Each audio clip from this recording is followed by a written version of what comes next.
Olugero lwaffe olwagamyuka omutezi nga twasemba kulaba ku ssuula ey'okutaano, twasembera kitundu ekigamba nti ebintu ebyalinga mu maka gaffe n'ebyo mukulu Sebanaakitta bye yatusomesanga byatuyamba nnyo abalenzi n'abawala ne tutuuka okuva mu maka g'abakadde baffe nga tetuwemuse. Kaakano nali nkomyewo ku kyalo ne mu maka mwe nakulira,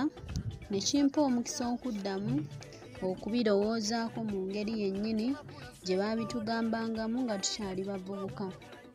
Bwe nabirowoozaako ekirowoozo ekyali kitakyangasa ne kinzijira nga kiŋŋamba nti singa nno oba nali nzikiriza mmange kyali anjagaliza n'ensoma